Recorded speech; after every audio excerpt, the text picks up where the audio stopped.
எல்லாம் வல்ல திருச்செந்தூர் முருகப்பெருமானுடைய திருத்தாள்களை பணிந்து வணங்கி இந்த நிகழ்ச்சியை ஏற்பாடு செய்திருக்கின்ற ஆணையர் அவர்களை, சிறியனை ஆண்டுதோறும் திருச்செந்தூர் முருகப்பெருமானுடைய இந்த உரையரங்க நிகழ்ச்சிக்கு அழைத்து சிறப்பித்திருக்கின்ற லண்டன் தொழிலதிபர் யோகநாதன் அவர்களை, இங்கே வருகை தந்திருக்கின்ற முருகப்பெருமானுடைய வீடாகியவர்களை, உங்கள் அனைவருக்கும் எனது பணிவன்பான வணக்கம். திருச்செந்தூர் முருகப்பெருமானுடைய சன்னிதானத்திலே கந்த சஷ்டி பெருவிழாவுக்கு பல லட்சம் மக்கள் கூடி பக்தியோடு வழிபாடு செய்கிறார்கள். எங்குமே காண முடியாத அளவுக்கு முருகப்பெருமானிடத்திலே தங்களை முழுமையாக ஒப்படைத்துவிட்டு வீதிதோறும் காத்திருந்து விரதம் அரட்டித்து முருகா முருகா என்று மன்றாடுகின்ற காட்சியை காணுகின்ற போதெல்லாம் இந்த பிறவி தப்பினால் எந்த பிறவி கிடைக்குமோ என்று ஏங்க வைக்கின்றது. அந்த வகையிலே நாம் இன்றைய பேச்சிலே, இன்றைய உரையிலே திருச்செந்தூர் புராணமும் ஈழ நாடும் என்ற தலைப்பிலே உரையாற்ற முற்படுகின்றேன். ஆறுபடை வீடுகளில் ஒன்றாக கருதப்படுகின்ற இந்த திருச்செந்தூர் பெருமானின் திருவருளை இன்றைக்கு நாம் எத்தனையோ வகையிலே கேள்விப்படுகிறோம், போற்றுகின்றோம், நாடி வருகின்றோம். சூரபத்மனை வதம் செய்த இடம் என்று திருச்செந்தூர் கடற்கரையிலே எல்லோரும் நீராடி அகந்தை அழிந்து தர்மம் நிலைநாட்டப்பட்ட இடம் என்று பிரார்த்திக்கிறோம். இந்த கோயிலுக்கு என்ன மகிமை, இந்த கோயிலுக்கு இருந்த பெருமை, இங்கே இருக்கின்ற மூலவர் எப்படி உருவானார் என்பதை பற்றியெல்லாம் பேசிய முதல் புராணம் திருச்செந்தூர் புராணம். இந்த திருச்செந்தூரை பற்றி பல்வேறு இலக்கியங்கள், நூல்கள் படைக்கப்பட்டாலும் திருச்செந்தூர் புராணம் அனுபவ வாயிலாக பேசப்பட்ட ஒரு புராணம். அந்த புராணம் பிறந்த சிறப்பும் அதை பேணி பாதுகாத்த ஈழத் தமிழர்களுடைய சிறப்பை பற்றியும் இன்றைய உரையிலே சொல்ல இருக்கின்றேன். பெரியவர்களே, திருச்செந்தூர் முருகப்பெருமானுடைய சிறப்புகளை எல்லாம் ஏட்டிலே எழுதி அதை படிக்க வேண்டும், பாதுகாக்க வேண்டும் என்று ஒரு இளைஞன் முயற்சி செய்தார். அந்த இளைஞன் யார் என்று கேட்டால் வீரராகவ கவி என்று பிற்காலத்திலே போற்றப்பட்ட அந்த இளைஞன். அந்த இளைஞன் திருச்செந்தூரிலே மடப்பள்ளியிலே பிரசாதங்கள் செய்கின்ற பணியிலே ஈடுபட்டிருந்தார். இந்த கோயிலுக்கு பிரசாதம் செய்வதற்கு ஒரு சந்ததி இருந்தார்கள். அந்த சந்ததி இந்த கோயில் மடப்பள்ளியிலே தந்தை, பேரன் என்று தொடர்ந்து பணியாற்றி கொண்டிருந்தார்கள். வீரசைவ பாரம்பரியத்திலே தோற்றம் பெற்றவர்கள். அவர்கள் குடும்பி வைத்து திருநூறு, உருத்திராட்சம் இவையெல்லாம் அடைந்து காவி வஸ்திரம் போல வஸ்திரம் கட்டி முறைப்படி பிரசாதம் செய்பவர்கள். பிரசாதம் என்ற சொல்லே பிரம்மத்துக்குரிய சாதம், கடவுளுக்கு உணவு. அதை செய்வதற்கு ஒரு பாகசாலை எல்லா கோவில்களிலும் இருக்கின்றது. திருச்செந்தூரிலே அந்த பாகசாலை விசேடமானது. 9 கால பூசை நடைபெறுகின்ற கோயில் திருச்செந்தூர். இந்த 9 கால பூசைக்கு 9 விதமான பிரசாதங்களை வைக்கின்ற பாகசாலையிலே பணியாற்றுகின்ற அந்த பெருந்தலையிலே வீரராக கவிராஜன் என்று பிற்காலத்திலே போற்றப்பட்ட இளைஞன் திருச்செந்தூர் முருகன் மீது இடைவிடாத பக்தி கொண்டவர் எழுத்தாணி எடுத்து எடுத்து திருச்செந்தூர் முருகப் பெருமானை பற்றி எழுதி கொண்டே இருந்தார்.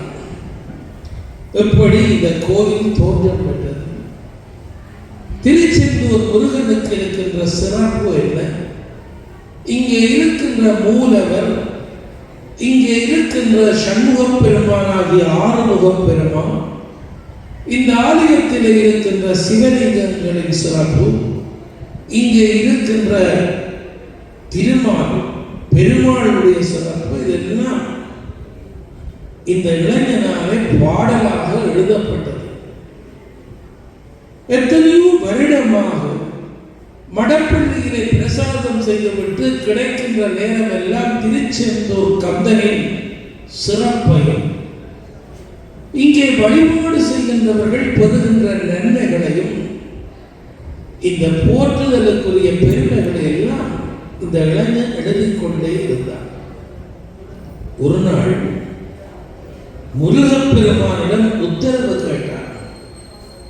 இன்றைக்கும் சில அடியவர்கள் இருக்கிறார்கள், கடவுளிடத்திலே தான் பூக்கட்டி வைத்து பார்ப்பார்கள், உத்தரவு பெறுவார்கள். எங்களாலே நடக்க முடியாத காரியங்களுக்கெல்லாம் நல்ல வழிகாட்டுகிறது கடவுள் தான். இந்த மருந்து இன்றைக்கும் திருச்செந்தூர்ல இருக்கின்றது. திருச்செந்தூரையே நம்பி வாழுகின்ற பக்தர்கள் இருக்கிறார்கள். சில பேர் நான் இன்னும் தொழில் தொடங்கலாமா தொடங்கக்கூடாதா, இன்னும் உத்தியோகத்துக்கு போகலாமா போகக்கூடாதா என்று இரண்டு பூக்களை தெரிந்து ஒரு வெள்ளை பூவையும் சிவப்பு பூவையும் பூசையிலே கட்டி வைத்துவிட்டு சிவாச்சாரியர்களை கொண்டு எடுப்பது வழக்கம். அது பல ஊர்களில் இருந்தாலும் திருச்செந்தூரில் இது ஒரு விசேஷம். இந்த இளைஞன் இந்த பெரிய காவியத்தை, திருச்செந்தூர் திருத்தலம் மீது எழுதப்பட்ட காவியத்தை எழுதி முடித்தவுடனே இதை அரங்கேற்றம் செய்ய வேண்டும் என்று நினைக்கின்றவர் என்ன செய்தார், முருகப் பெருமானிடத்திலே உத்தரவு பெற வேண்டும் என்று முயற்சி செய்தார்.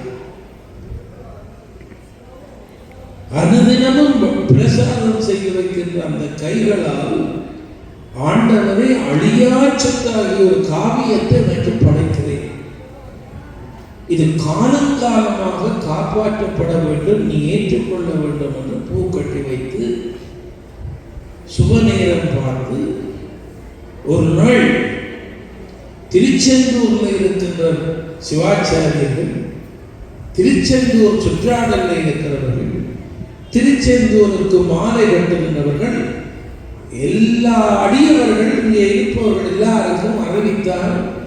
வீரராகவும் கந்தவேள் பெருமான் மீது, திருச்செந்தூர் முருகப் பெருமான் மீது இந்த ஏழை ஒரு பாமாலை, ஒரு புராணம் படித்திருக்கிறேன். உடனே இந்த செய்தியை கேட்டவுடனே இங்கே இருந்தவர்கள் எல்லாம் சிரித்தார்.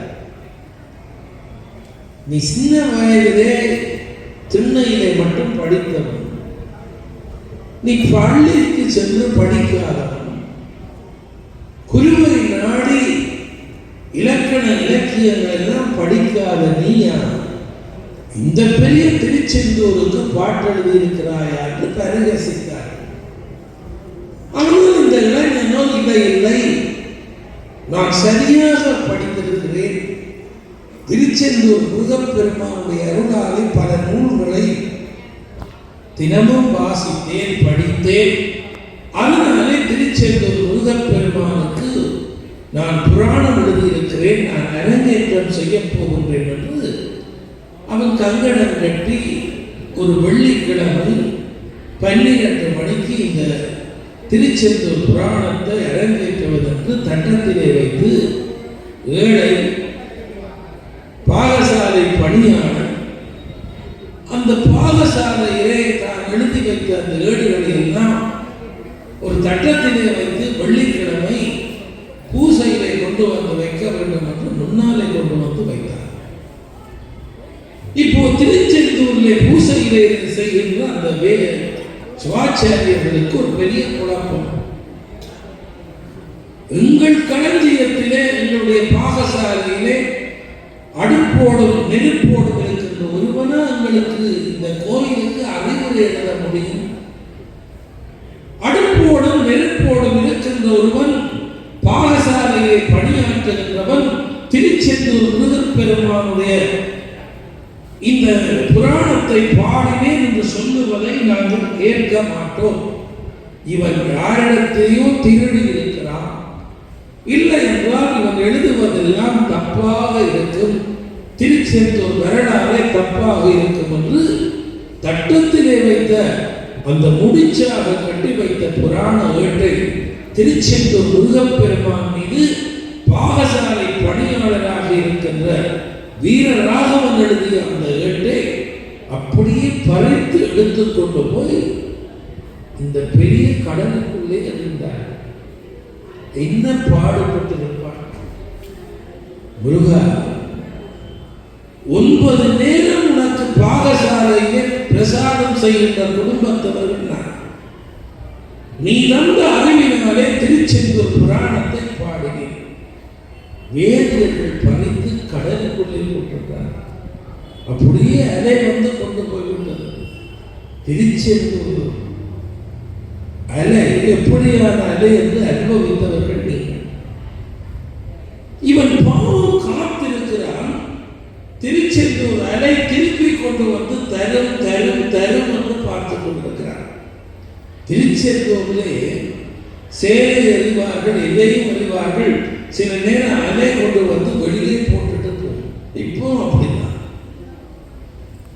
இவனுடைய பல ஓலைகளில் எழுதப்பட்ட ஏடு திருச்செந்தூரில் அப்படியே மிதந்து போகிறது, அப்படியே எதிர் திசையிலே போகிறது. இவன் வரும் வரும் வரும் என்று காத்திருக்கிறான் அந்த கடல் எல்லையிலே. ஒரு நாள் 2 நாள் அல்ல, பல நாளாய் புராணம் எழுதிய அந்த இளைஞன் பாகசாலை பணியோடு ஓடி வந்து காத்திருப்பான். எங்கேயாவது தப்பி பிழைத்து வருமா? திருச்செந்தூர் கடல் சாதாரணமான கடல் அல்ல. பாவ வினைகளை கழுவுகின்ற கடல் மட்டுமல்ல. எத்தனையோ ஏழைகளுடைய கையிலே திருச்செந்தூரிலே வறுமையிலே வந்த காலத்திலே பலமுறை சங்கு காலிலே வந்து தட்டுப்பட்டு எடுத்தவர்கள் இருக்கிறார். சிறிய வலம்புரி சங்கு எத்தனையோ லட்சம்.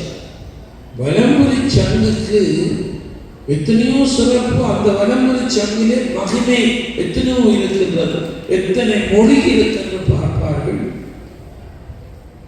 வலம்புரி சங்கிலே நாதத்தை பார்ப்பார்கள். வலம்புரி சங்கிலே இருக்கின்ற கொம்புகளை பார்ப்பார்கள். அதுக்கு பெருமதி எங்கே? மிக இந்த திருச்செந்தூருக்கு போக வசதி இல்லை. 3 மாதத்துக்கு முதலே யாருக்குமே தெரியாமல் ஊரெல்லாம் கடன் நடந்து நடந்து திருச்செந்தூருக்கு வந்து முருகப்பெருமானை தரிசித்து விட்டு இங்கே கொடுக்கின்ற அன்னதானத்தை சாப்பிட்டு விட்டு அந்த ஏழை கடலில் இறங்கி இனி ஊருக்கு போய் கடன்காரனுடைய தொல்லை வேண்டாம், திருச்செந்தூர் முருகா என்னை இந்த கடலுக்குள்ளேயே முடித்து விடு என்று கொஞ்சம் கொஞ்சமாக நடக்க நடக்க என்ன அதிசயம்! விடுபடவே தனியாக இருந்தது. மரணத்துக்கு போக வேண்டும் என்று அவன் மன்றாடுகிறான். அந்த கடலுக்குள்ளே ஒரு சிறுவன் பின்னாலே என்று கூப்பிடுகிறான், வாடா, உனக்கு தந்த உடம்பை அழிக்கவா திருச்செந்தூருக்கு வந்தாய்? அவன் ஆச்சரியமாக திரும்புகிறான். அந்த சிறுவன் ஒரு சங்கை கொடுக்கிறான். அந்த சங்கு பலமுடி சங்கு. திருச்செந்தூருக்கு இருக்கின்ற சிறப்புகளை எத்தனை புராணங்கள் பாடியும் படித்து முடிக்க முடியாத செய்திகள் உண்டு. அதற்கு பின்னால் எத்தனையோ பேர் பசியிலே வறுமையிலே வந்து திருச்செந்தூரிலே முடிவு பெற்றார். அதனாலே தான் செந்தில் ஆண்டவர் பாடல்கள் எல்லாம் புராணங்கள் எல்லாம் இந்த கடலுக்கு இருக்கின்ற சக்தியை பாடினார். பாவம் வீரராக முதலில் இந்த திருச்செந்தூர் கடலிலே அந்த ஏடுகள் எல்லாம் போன போது கதறினான். ஏடு திரும்பி வரவில்லை. ஒவ்வொரு நாளும் காத்திருப்பார், யாராவது கண்டெடுத்தீர்களா என்று. அந்த ஏடு எத்தனையோ நாட்களாக இந்த கடலாலே போய் இந்த திருச்செந்தூர் கடல் இந்த பக்கத்தாலே போய் தூத்துக்குடியாலே போய் தூத்துக்குடிக்கு அப்பாலே மன்னார் அண்டியை யாழ்ப்பாணம் இலங்கையினுடைய வடக்கு பகுதியை நோக்கி போகிறது. அங்கே வடக்கு இலங்கை முழுக்க கடல் தான், சிறிய பகுதி தான் ஒரு தீவாக இருக்கிறது. அப்படியே அந்த கடலுக்குள்ளே போய் ஒரு கிளை ஆற்றிலே இந்த ஏட்டு முடிச்சு அப்படியே போய் மண்டூர் என்று சொல்லப்படுகின்ற இலங்கையிலே கிழக்கு பகுதியிலே மட்டக்களப்பிலே மண்டூர் கந்தசுவாமி கோயில் என்று இன்றைக்கும் இருக்கின்ற அற்புதமான கோயிலே அந்த கோயில் ஆற்றங்கரையிலே வந்து கரையை ஒதுக்கியது. பாருங்கள், இந்த பெரிய அலையிலே இருந்து புறப்பட்ட திருச்செந்தூர் ஏடு இவ்வளவு தூரம் சுற்றி கொண்டு போய் அங்கே போய் சேர்ந்தது. மண்டூருக்கு என்ன சிறப்பு என்றால், திருச்செந்தூரிலே சூரபத்மனை வதம் செய்துவிட்டு முருகப்பெருமான் ஏறிய வேலும் முருகனுக்கு அருகிலே நின்ற வேற்படையினர் ஏறிய வேலிலே 2 வேல் இலங்கையிலே 2 இடத்திலே போய் குடிகொண்டது. ஒரு வேல் கதிர்காமம் என்று அழைக்கப்படுகின்ற இடம், இன்னொன்று மன்றூர் என்று அழைக்கப்படுகின்ற இடம். அந்த 2 இடத்திலும் வாழ்ந்தவர்கள் வேடர்கள், அடர்ந்த காடு. அந்த வேடர்கள் முருகன் பெருமானையே தன்னுடைய குலதெய்வமாக கொண்டவர்கள். மண்டூரிலே குடிசையிலே ஆற்றங்கரையிலே வைத்து வேலை வைத்து வழிபாடு செய்த வேடர்களுக்கு மந்திரம் தெரியாது, தந்திரம் தெரியாது. தாங்கள் சாப்பிட்ட உணவை வைத்து படைத்தவர்கள் வாய்க்கு சேலை கட்டி பூச வைத்தார்கள். கதிர்காமத்திலே வாய்க்கு சேலை கட்டி இன்றைக்கு வரை பூசப்படுகிறவர்களை கப்பராடு என்கிறார்கள். மண்டூரிலே பூச செய்கிறவர்கள் வண்ணக்கர் என்றும் கப்பராடு என்றும், இந்த மண்டூர் கொத்தர் என்றும் எத்தனையோ பேர் சொல்லுகின்ற அந்த சந்ததியை சார்ந்தவர்கள் அன்று தொடக்கம் வேலை வைத்து வழிபாடு செய்கிறார். அந்த ஆற்றங்கரையிலே போய்தான் இந்த 6 படை வீடுகள் ஒன்றாக இருக்கின்ற திருச்செந்தூர் முருகப்பெருமானுடைய புராணத்தை பாடிய அந்த வீர ராகவ கவிராயனுடைய அந்த ஏடு அங்கே போய் செய்தார். இந்த வேட்டுவர் பாவம் அவர்களுக்கு படிக்க தெரியாது. அவர்கள் என்ன செய்தார்கள்? பொதியொன்று ஆற்றங்கரையிலே வந்து கரை ஒதுங்கி இருக்கிறது என்று எடுத்தார்கள். அதில் என்ன அற்புதம் என்றால், அந்த ஏடு அத்தனையிலும் என்ன செய்திருக்கிறார்? திருச்செந்தூர் பாகசாலையிலே பணியாற்றியவர் ஒவ்வொரு பாடல் எழுத முதலும் ஒரு வேலை எழுத்தாணியாரி அப்படி கீறி விட்டுத்தான் பாட்டு. இப்ப மண்டூர் ஏற்றை எடுத்து பார்த்தவர்கள் எல்லாத்திலும் வேலை இருக்கிறார். அப்ப வேலை வழங்குவதே எங்களுக்கு வேலை என்று வாழ்ந்தவர்கள் என்ன செய்தார்கள்? அந்த ஏற்றை எடுத்து தன்னுடைய பூசி அருகிலே கவனமாக வைத்தார். இங்கே ஏடு எழுதியவர் கடலுக்குள்ளே போட்டு மிக கவலையிலே ஒரு நாள் தன்னுடைய உயிரை மாய்த்துக் கொள்ள போகின்ற போது முருகப்பெருமான் ஒரு செய்தி சொன்னார். பக்தா, பாகசாலையில இருந்து பிரசாதம் செய்த கைகளினாலே எனக்கு நீ பாமாலை படைத்தால் அழியவில்லை. ஈழ நாட்டிலே ஒருவன் கையிலே கிடைத்திருக்கிறது. அந்த ஏடு சூரிய சந்திரன் உள்ளவரை பாதுகாக்கப்படும். நீ பயப்படாத. அந்த ஏடு அங்கே இருக்கின்ற போது நன்றாக தமிழ் இலக்கண இலக்கியங்கள் எல்லாம் கற்ற ஒரு முருக பக்தனுக்கு கனவிலே தோன்றி மண்டூரிலே கருவறையிலே வைத்து ஏடுகளை வைத்து பராமரிக்கிறார்கள். அந்த ஏட்டை எடுத்து நீ பாதுகாக்க வேண்டும், அதை நீ பாதுகாக்க வேண்டும் என்று ஒரு கனவிலே சொன்னது. அந்த பெரியவர் போய் மண்டூர் கோயிலை சார்ந்தவர்கள் கேட்டார்கள், அந்த ஏட்டை காட்டினார். முதலிலே அவர்கள் மறுத்து விட்டார். ஏனென்றால் எங்கள் சந்ததி எவ்வளவோ காலமாக பூசை அறையிலே வைத்து பனிமொழியாலே செய்த கடகப்பட்டியிலே வைத்து பாதுகாத்து நித்தமும் பூ வைக்கின்ற அந்த ஏட்டு கட்டை நீ வீட்டுக்கு கொண்டு போக தர முடியாது. ஐயா பெரியவர்களே, முருகன் கனவிலே தோன்றி எழுத்தாணை கொண்டு இந்த ஏட்டை பாதுகாக்க சொன்னார்.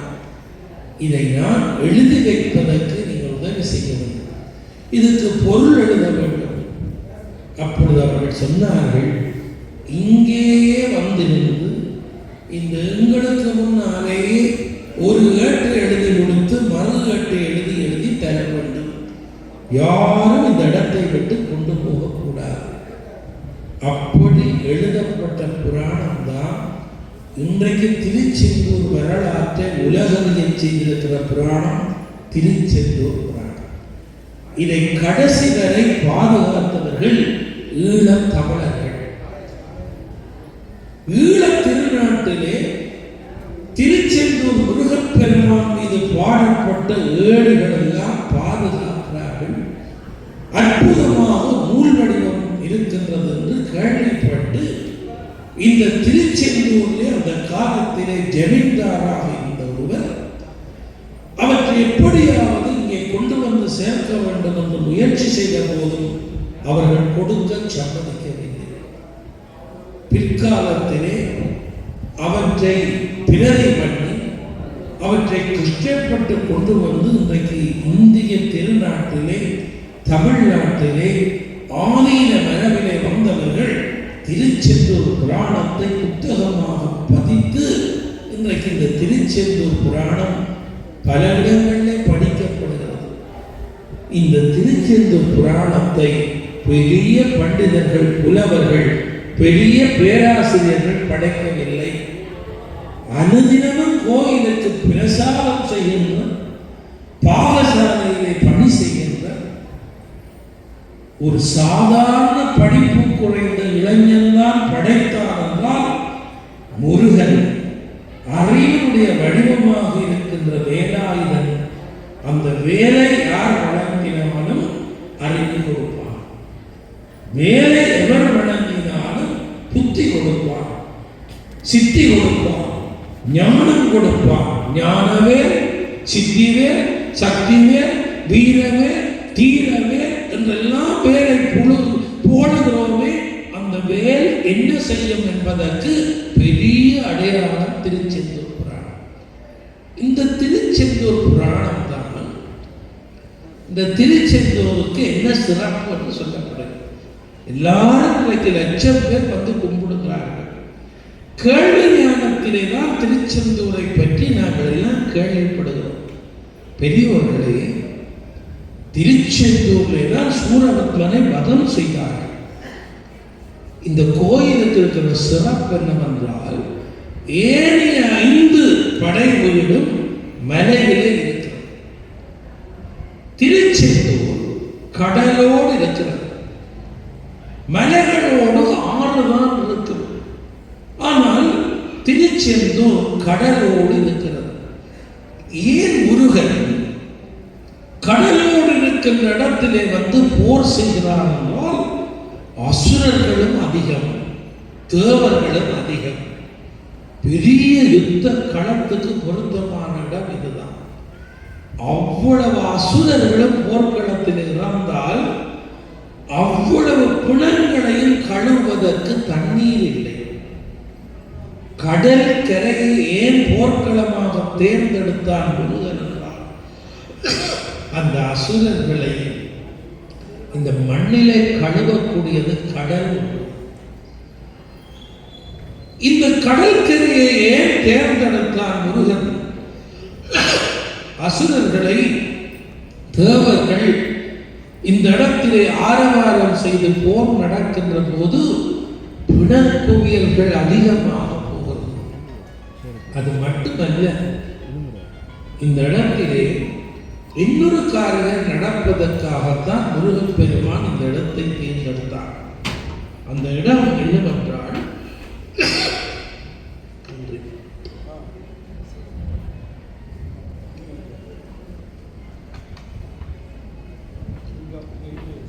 இந்த இடமும் ஒரு குன்று இருந்தது. ஒரு சிறிய குன்று, மலை. குன்று என்றால் மலை. முருகன் இங்கே வந்த உடனே அந்த குன்றை தட்டுகிறார். அந்த குன்று என்னவாகின்றது என்றால் சந்தன மணமானது. திருச்செந்தூர் கருவறை இருக்கின்ற இடம், இங்கே இருக்கின்ற தேவ கோட்டை போல இருக்கின்ற இடம் ஒரு காலத்திலே சந்தன மன்று, சந்தன குன்று என்றுதான் அழைக்கப்பட்டது. அதனாலேதான் இப்பொழுது திருச்செந்தூர் முருகப்பெருமானை நாங்கள் தரிசிக்க வருகின்ற இடம் இப்படி மேடாக போய் குன்றாக இருக்கின்றது. குன்றுதோறும் வாழுகின்ற முருகன் இந்த இடத்தை தேர்ந்தெடுத்து விட்டு கடற்கரையிலே இந்த மலையை தட்டுகிறார். தட்டிய உடனே சந்தன வாசம் வருகிறது. அதனாலே இந்த புராணங்கள் எல்லாம் திருச்செந்தூர் கடற்கரையில் இருக்கின்ற அந்த குன்றை சந்தன குன்று என்றார். திருச்செந்தூர் முருகப்பெருமான் வீற்றிருக்கின்ற இடம் எந்த நாளும் சந்தன வாசமாக இருக்கின்றது என்று புராணம். அது மட்டுமன்றி இந்த சந்தன மலையோடு சேர்ந்து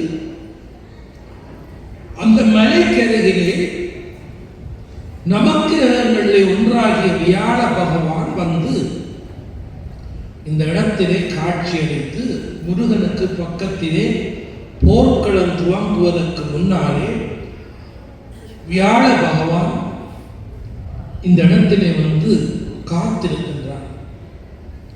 குழந்தை தெய்வமாகிய முருகன், அவனோடு சேர்ந்து வேல் படை, அசுர தலைவனாக இருக்கிற சூரவன்மன், அவனோடு சேர்ந்து அசுரப்படை இந்த இடத்திலே கூடுகிறார்கள். சந்தன குன்றுக்கு அருகிலே வியாழ பகவான் முருகனோடு உரையாடுகிறார். அந்த உரையாடலிலே முருகன் சிரித்துக் கொண்டு சொல்லுகிறார், இந்த கடல் நாளை செங்கடலாகும். புவியியல் படித்தவர்கள் இந்த உலகத்திலே செங்கடல் என்று ஒரு கடலை சொல்லுகிறார். முதல் திருச்செந்தூர் தான் செங்கடல் என்ற பெயர் பெற்றது. ஏனென்றால் நாளைக்கு இந்த கடல் செங்கடல் ஆகப் போகிறது. இந்த செங்கடல் புனிதம் பெறப் போகின்றது. எல்லா வினைகளையும் கழுவப் போகிறது. முருகா, நீ இந்த இடத்திலே வந்து காட்சி அளிப்பதனாலே இந்த இடம் பாவத்தை கழுவுகின்ற இடமாக பெறப்போகின்றது என்று வியாழ பகவான் பெருமைகள் எல்லாம் சொல்லிக் கொண்டிருக்கிறார். இந்த யுத்தம் தொடங்குவதற்கு முதல் நவக்கிரகங்கள் ஒன்றாக இருக்கின்ற வியாழ பகவானுக்கும் முருகப்பெருமானுக்கும் உரையாடல் நடந்தது. இந்த உரை முடிந்தவுடனே யுத்தம் தொடங்குவதற்கு முன்னாலே முருகப்பெருமான் வியாழ பகவானை பார்த்து, இந்த இடத்திலே ஒரு சிவலிங்கம் கொண்டு வந்து வையுங்கள், நான் சிவபூசை செய்ய போகிறேன் என்றார். ஒன்றாக கேட்டுக்கொள்ளுங்கள். இன்றைக்கு திருச்செந்தூர் மூலஸ்தானத்திலே மறைவாக ஒரு சிவலிங்கம் இருக்கின்றது. அந்த சிவலிங்கத்துக்கு தீபம் காட்டிவிட்டுத்தான் முருகப்பெருமானுக்கு தீபம் காட்டுகிறார்கள். சிவன் வேறு, முருகன் வேறு அல்ல. அந்த சிவலிங்கம் பிரதிஷ்டை செய்யப்பட்டு விட்டுத்தான் யுத்தம் நடந்தது என்பதை பலர் அறிவதில்லை. அந்த சிவலிங்கத்தை வைத்துவிட்டு முருகப்பெருமான் சிவபூசை செய்கின்றார். சிவாய நம என்று உச்சரிப்பவர்களுக்கு அபாயம் ஒன்றாலும் இல்லை. முருகன் திருச்செந்தூரிலே சிவபூசையிலே ஈடுபடுகின்ற போது வேற்படியை சார்ந்த அத்தனை பேரும் இந்த மண்ணுக்குள்ளே இருந்து சிவபூசையை அவர்களும் அனுஷ்டித்தார்கள் என்று புராணம் கூறுகிறது. அந்த சிவபூசை முடிந்த பின்னால் தான் சூரபத்மன் முருகப்பெருமான் அந்த சூரபத்மனை பார்த்து ஒரு காலத்திலே சிவபூசை செய்துதான் வரம் பெற்றவன் சூரபத்மன். அவனை போர்க்களத்திலே வெல்லுவதற்கு முதல் முருகப்பெருமானை என்ன செய்தார் என்றால் சிவபூசை செய்துதான் அத்வானி தேரை, அண்ட சராச்சரங்கள் போகின்ற தேரையும், இந்திர ஞானம் என்கின்ற அந்த பெரிய தேரையும், அத்வானி மண்டபத்திலே ஆசனத்தையும், 108 யுகங்கள் வாழுகின்ற யுகங்களை ஆளுகின்ற பெருமையும் பெற்ற அந்த சூரபத்மன் முதல் செய்தது சிவபூசை, முதல் செய்தது சிவ யாகம் என்ற காரணத்தினாலே பரம்பொருளை இந்த இடத்திலே அழைத்து முருகப்பெருமான் சிவபூசை செய்துவிட்டு மீண்டும் என்ன யோசிக்கிறார்? பாவம், சூரபத்மன் அழியக்கூடாது. நவ வீரர்களே முன்னால் இருக்கின்ற வீரபாகு தேவரே இப்போ ஒருக்கா போய் இந்த சூரபத்மனுக்கு தூதுவனாக போய் புத்தி சொல்லு. அவன் அந்த புத்தியை காட்பானே, ஆனால் யுத்தமே வேண்டாம்.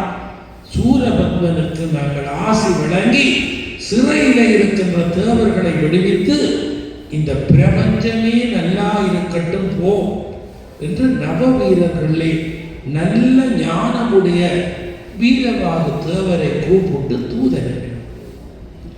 இப்பொழுதும் சூரன் போர் நடைபெறுகின்ற கோயில்கள் எல்லாம் சூரபத்மனை வதம் செய்வதற்கு முன்னாலே சூரன் அந்த பக்கத்தில் நிற்கின்றான், முருகப்பெருமான் இந்த பக்கத்திலே நிற்கிறார்.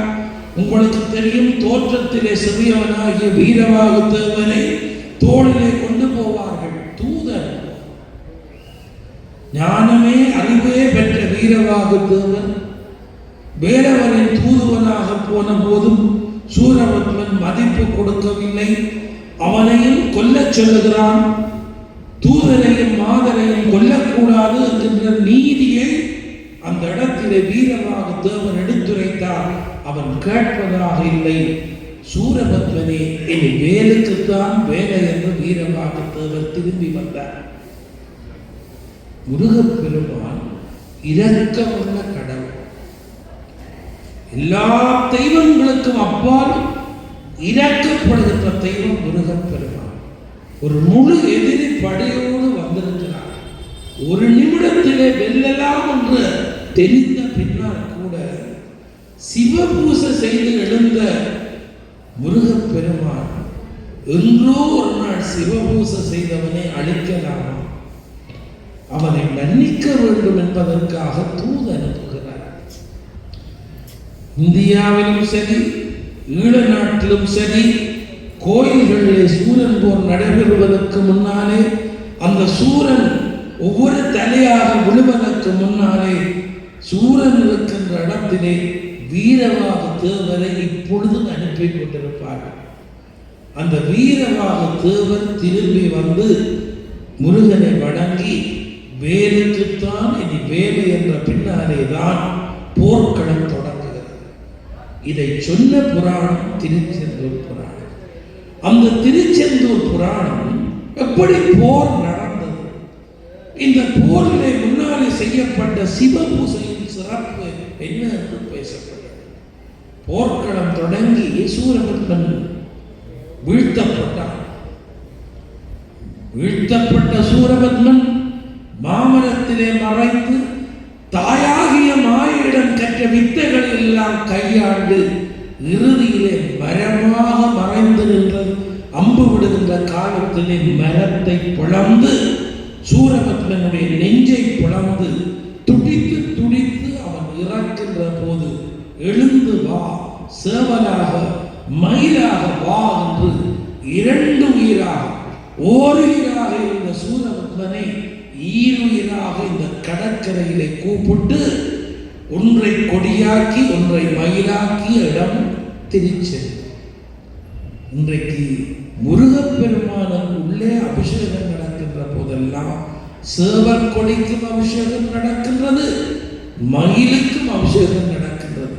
தீயவை புரிந்தாரேனும் குமரவள் திருமுன்னுற்றால் தூயவராகி மேலே தொல்கதி அடைவர் என்று கச்சியப்ப சிவாச்சாரியார் கந்தபுராணத்தில் இலக்கணமாக இந்த செய்தியை சொன்னார். சூரபத்மன் முருகப்பெருமான் யாரையும் அழைத்தது கிடையாது.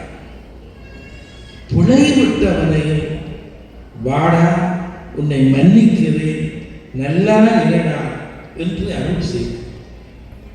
கங்கணம் கட்டி கொண்டு வந்த சூரபத்மனை கூட தன்னோடு சேர்த்து வாழுகின்ற வாய்ப்பு கொடுத்தவர் முருகப்பெருமான். அந்த நாட்களை நாங்கள் நினைப்பதற்காகத்தான், அந்த நாட்களை நாம் வாழ்நாளிலே சிந்தித்து செயல்படுவதற்காகத்தான் 6 நாட்களும் இந்த புண்ணிய சேத்திரத்தை நோக்கி வந்து அந்த புனிதமான இடத்திலே எல்லாரும் காலடி படுகிறோம் என்றால் அதுக்கு ஒரு தர்மம் ஒன்று என்று திருச்செந்தூர் புராணம். இந்த திருச்செந்தூரிலே முருகப்பெருமான் யுத்தம் செய்து சூரபத்மனுடைய நெஞ்சை புலர்ந்த வேல் முதலிலே இந்த கடலிலே வந்து விழுந்து கடலிலே நனைந்து நீராடி மீண்டும் முருகன் கையை வெட்டுகின்ற போது கையிலே வந்து அந்த வேல் கையிலே இருந்தது. அந்த வேல் மூலஸ்தானத்தில் இன்றைக்கு இருக்கிற அந்த சிறிய வேல் முருகனுடைய கையிலே இருந்த வேல் என்று புராணம் கூறுகிறது. அது மட்டுமல்ல, சூரன் போர் முடிவடைந்து விட்டது, சூரன் மன்னிக்கப்படுகிறான். இரத்த களமாக இருந்த இந்த இடத்திலே அலை அப்படியே வந்து அந்த அசுர தலைகளை எல்லாம் அப்படியே இந்த அலை கொண்டு போகிறதா. அந்த அலை கொண்டு போய் செங்கடல் போல இருந்த இந்த கடல் பாற்கடல் போல மீண்டும் மாறி இங்க இருந்த வாடைகள் எல்லாம் கழுவப்பட்டு இந்த அலை இந்த இடத்தை புனிதப்படுத்துகிறது. இன்றைக்கு பாருங்கள், முருகப்பெருமானை கடல் அடித்துக் கொண்டிருக்கிறது என்று கல்லெல்லாம் போடுகிறார்கள் இந்த கோயில். முருகப்பெருமானுடைய இந்த அலை இன்று நேற்றல்ல, எத்தனையோ 1000 ஆண்டாக இந்த அலை வந்து வந்து அடிக்கிறது. முருகப்பெருமானுடைய சன்னிதானம் அசையவில்லை. முருகப்பெருமானுடைய சன்னிதானம் அசையவில்லை. காலத்துக்கு காலம் மன்னர்கள் எல்லாம் ஒரு கற்களை போட்டுக்கொண்டே இருக்கிறார்கள். ஆனால் இந்த அலை அப்படியே வந்து அந்த இடத்தை விட்டு போய்விடுகிறது. இந்த அலை இந்த மண்ணை நோக்கி வந்து வந்து மண்ணிலே இருக்கின்ற அசிங்கத்தை எல்லாம் எடுத்து கொண்டு போய்விடுகிறது. அடியவர்கள் வருகின்ற போதெல்லாம் மனிதர்கள் செய்கின்ற வேலையை இயற்கை கடல் செய்து கொண்டிருக்கிறது, கழுவி கொண்டிருக்கிறது. இதை புராணம் அழகாக எடுத்து வைக்கிறது. இது மட்டுமல்ல, திருச்செந்தூரிலே என்ன சிறப்பு இருக்கிறது என்று சொல்லுவதற்கு நாளை கிணறு. இந்த திருச்செந்தூர் கடற்கரையில் எங்கே கிண்டினாலும் உப்பு தண்ணி தான் வரும். ஒரே ஒரு பெரிய கிணறு உண்டு. முருகப்பெருமானுடைய யுத்தம் முடிந்து இங்கே முருகனோடு வந்த படை வீரர்கள் எல்லாம், வேல்படையை சார்ந்தவர்கள் எல்லாம் தாகத்தினாலே தவிக்கிறார்கள். தேவர்கள் எல்லாம் ஆரவாரம் செய்து முருகா முருகா என்று விண்ணதிர ஓலமிட்டார்கள் என்று புராணம் சொல்லுகிறது. அப்படி ஓலமிட்டவர்கள் வெற்றியை கொண்டாடியவர்கள் எல்லாருக்கும் தொண்டை கட்டிவிட்டது. தாகத்தினாலே வருந்திக் கொண்டிருக்கிறார்கள். முருகப்பெருமான் அந்த காட்சியை கண்டுவிட்டு என்ன செய்தார்? தன்னுடைய வேலை எடுத்து நிலத்திலே மற்ற பக்கமாக குத்தினார். ஓன்னு சொல்லி கீழே ஒரு குழி தோண்டப்பட்டு மேலே தண்ணீர் வந்தது. அந்த கிணறு தான் நாளை கிணறு என்று சொல்லப்படுகின்ற தீர்த்த கிணறு இந்த மண்டபத்துக்கு சமீபமாக அந்த கிணறு இருக்கிறது. இப்பொழுது பாதுகாக்கப்பட்டு கொண்டிருக்கிறது. நாளை கிணற்றான் திருவடி போற்றி, நாளிலும் சுரக்க நாளை கிணற்றான் போற்றி போற்றி என்று பாமாலைகள் பல. அந்த நாலு கிணறு சாகா வரம் கொடுத்த கிணறு, பாவப்பட்டவர்களுடைய பாவத்தை கழுவுகின்ற கிணறு. அந்த கிணற்று நீர் தான் திருச்செந்தூர் முருகப்பெருமானுக்கு புனித தீர்த்தம். ஒவ்வொரு நாளும் கமண்டலத்தில் மூலவருக்கு வைக்கப்படுகின்ற தீர்த்தம் நாடு கிணற்று தீர்த்தம். முருகனுக்கு நாங்கள் தீர்த்த கிணறு தோண்டவில்லை, முருகனே தனக்கு தீர்த்தம் கிணற்றை தோண்டினால் அது திருச்செந்தூருக்கு தனித்துவமான நாளை கிணற்று தீர்த்தம் ஒவ்வொரு நாளும் இந்த கடலிலே கலக்கப்படுகிறது. இந்த கடலிலே ஒரு பூசை ஒவ்வொரு நாளும் நடைபெறுகிறது.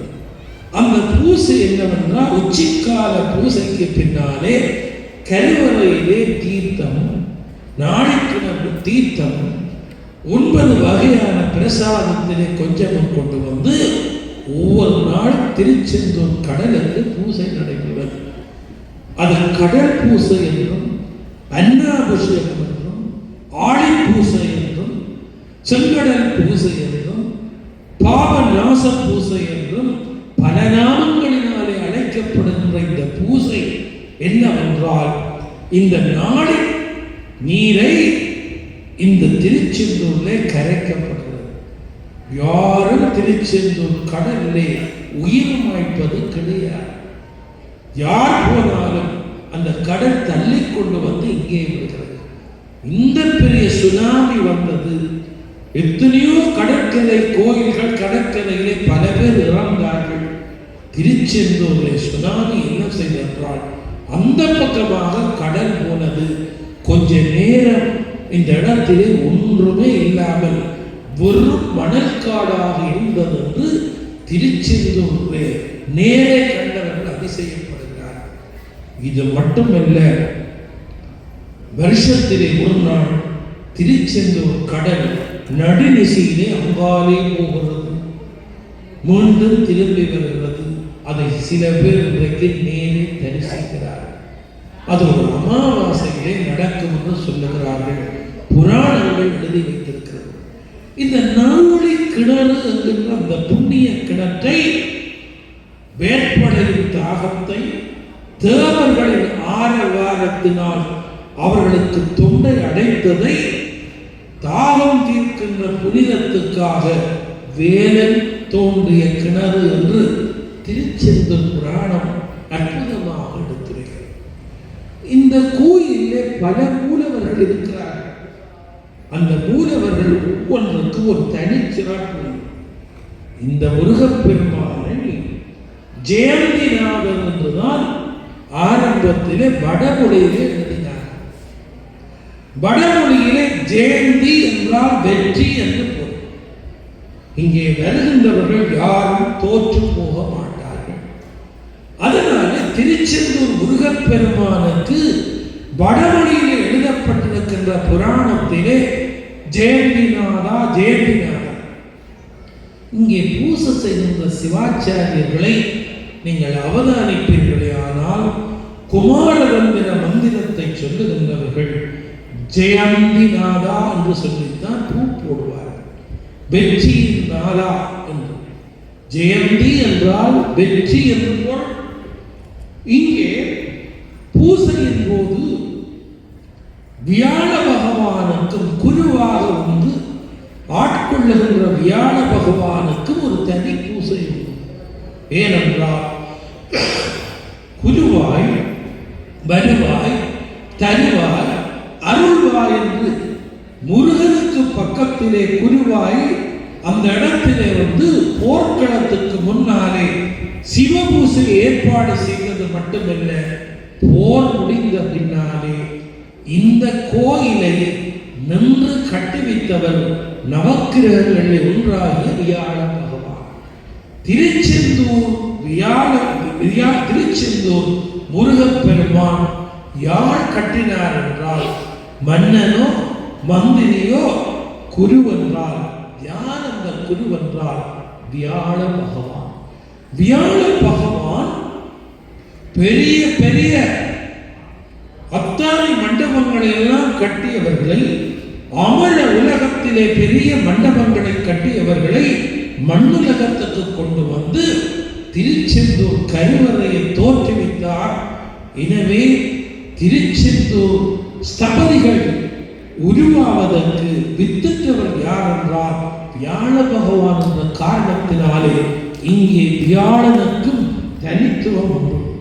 இந்த கோயிலே கிழக்கே பார்க்கின்ற கோயிலுக்கு மன்னர்கள் எல்லாம் கோபுரம் கட்ட வேண்டும் என்று ஆசைப்பட்டார்கள். தமிழ் வேந்தர்கள் எப்படி கோபுரம் கட்டுவதென்று தன் அறிவு கட்டிய முயற்சிகள் எல்லாம் எடுக்கின்ற போது கடைசியிலே முருகப்பெருமான் மேற்கு பக்கமாக ஒரு நாள் காட்சி கொடுத்து, அஞ்சாதீர்கள், எல்லா திசையிலும் நான் இருக்கிறேன் என்று மேற்கு திசையை காட்டி இங்கே கோபுரம் கட்ட சொன்ன காரணத்தினாலே தான் மேற்கு திசையிலே இந்த கோபுரம் கட்டப்பட்டிருக்கிறது. 130 அடி உயரத்திலே இந்த கோபுரம் இருக்கிறது. இந்த கோபுரம் பிறந்த வரலாறு கூட நூல்களிலே இவ்வளவோ அற்புதம் நடந்துதான் கோபுரம் கட்டப்பட்டது. கீழே நிலத்தை தோண்டுகின்ற போது எங்கே தோன்றினாலும் கடல் வந்தது.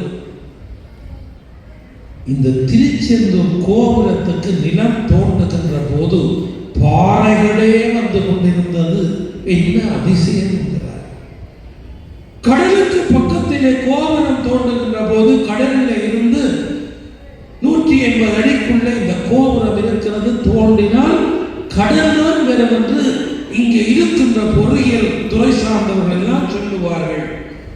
மெஞ்ஞானிகள் சொன்னார்கள், முருகனுடைய உத்தரவு, அந்த உத்தரவு மீற முடியாது, இதுதான் கோபுரம். இந்த கோபுரத்தை சாதாரண கோபுரம் என்கிறீர்களா? கீழே இந்த கோபுரம் அளவு அரவாசி உயரம் கீழே தோண்டி இருக்கிறார்கள். என்ன அதிசயம்! கல்லு பாறை பாறையாக வந்தது. வந்த பாறைகள் எல்லாம் சந்தன மனம் வீசியதை ஒழிய கடல் உப்பு தண்ணீர் வரவில்லை. இந்த கோபுரம் அதிசயம் தான். இந்த கோபுர கதவை வருஷத்தில் ஒரு நாள் தான் திறப்பார். அது இந்த கந்த சஷ்டியிலே ஒரு நாள் திறக்கப்படுகிறது, நள்ளிரவு நேரம். இந்த அதிசயம் எல்லாம் திருச்செந்தூர் அதிசயமாக போற்றப்படுகிறது. திருச்செந்தூர் முருகப்பெருமானுக்கு 24 தீர்த்த கேணி இருக்கிறது. இதெல்லாம் கட்டிடங்கள் வந்து அந்த குன்றுகள், அந்த தீர்த்தங்கள் எல்லாம் மறைவாக இருக்கிறதை ஒழிய 24 தீர்த்தம் புராணத்திலே பேசப்பட்டிருக்கிறது. இந்த கங்கை பூசை திருத்தீர்த்தம், இந்த முருகப்பெருமான் ஆறுமுகனாக யுத்தம் செய்ய காரணத்தினாலே சண்முகனுக்கு ஒரு தனி கோயில் தென்திசை நோக்கி இருக்கின்றது. இந்த கோயிலே சண்முகர் தென்திசை நோக்கி இருக்கிறார். அந்த சண்முகரை இந்த இடத்திலே பிரதிஷ்டை செய்கின்ற போதும் ஒரு அசரீரி சொன்னதாம், எனக்கு பிரதிஷ்டைக்கு முதல் இங்கே சிவனை பிரதிஷ்டை செய்யும். சண்முகர் கோயிலுக்குள்ளேயும் ஒரு சிவலிங்கம் இருக்கிறது. மூலஸ்தானத்திலே சிவலிங்கம் இருப்பது போல சண்முகருக்குள்ளேயும் சிவலிங்கம் இருக்கிறது. இதையெல்லாம் பாகசாலை பணியாளனாக இருந்த வீரராகவும் திருச்செந்தூர் புராணத்தில் எழுதாவிட்டால், அதை ஏற்று கடலிலே போட்டிருந்தாலும் ஈழ நாட்டவர்கள் அதை பாதுகாக்காவிட்டால் இன்றைக்கு திருச்செந்தூர் புராணம் எங்களுக்கு சொந்தமாக இருக்க முடியாது. குமர விடங்கர் என்று இந்த கோயிலே இன்னும் ஒரு உற்சவ மூர்த்தி இருக்கின்றார். ஆரவாய் பெருமாள் என்று இன்னொரு உற்சவ மூர்த்தி இருக்கிறார். இந்த கோயிலே திருமாலை ஒதுக்கிவிடவில்லை. முருகன் பெருமாளையும் வழிபாடு செய்தென்று இங்கே பெருமாளுடைய கோலத்திலே முருகனை வீதியுலா கொண்டு வருகிற சிறப்பும் இருக்கிற காரணத்தினாலே வைஷ்ணவர்கள் கூட திருச்செந்தூரை நோக்கி தேடி வந்து கும்பிடுகின்ற பாரம்பரியம். எனவே பெரியோர்களே, தாய்மார்களே, இங்கே வந்திருக்கின்ற முருகப்பெருமான் பக்தர்களே, திருச்செந்தூர் முருகப்பெருமானுடைய மகிமே, திருச்செந்தூர் முருகப்பெருமானுடைய சிறப்பை, எழுதப்பட்ட அந்த ஏட்டை, திருச்செந்தூரின் அற்புதத்தை கடைசி வரை அந்த புராணத்தை காப்பாற்றியவர்கள் நம் நாட்டை சேர்ந்த ஈழத் தமிழர்கள். சிறிய ஒரு தீவாக ஈழ நாடு இருந்தாலும் முருகனை நம்பி வாழுகின்ற பக்தர்கள் இருந்த காரணத்தினால் முருகனுடைய திருவருளினால் 7 போய் அங்கே சேர்ந்து அந்த 7 பின்னாலே இங்கே வந்து இன்றைக்கு எல்லா ஆதீனங்களும் திருச்செந்தூர் புராணத்தை வெளியிடுகிறது. மட்டுமல்ல, இன்றைக்கும் திருச்செந்தூரிலே அங்கே மண்டூரிலே 6 நாட்களும் திருச்செந்தூர் புராணம் பாடித்தான் இந்த வழிபாடு நடைபெறுகிறது என்ற செய்தியை சொல்லி எல்லோரும் இன்புற்று வாழ எல்லாம் வல்ல திருச்செந்தூர் முருகன் அருள் பாலிக்க வேண்டும் என்று கேட்டு நாளைய தினம் 1 மணிக்கு உங்கள் எல்லோரையும் இந்த இடத்திலே சந்திக்க வேண்டி எல்லாம் வல்ல முருகப்பெருமானுடைய நன்னருள் அனைவருக்கும் கிடைக்க என்னுடைய உரிய ஒழுங்கு செய்த லண்டன் தொழிலதிபர் யோகநாதன் அவர்களுக்கும் என்னை இங்கே அறிமுகம் செய்த அமரர் சிவானந்த ஜோதி அவர்களுக்கு நன்றி கூறி விடைபெறுகிறேன். நன்றி.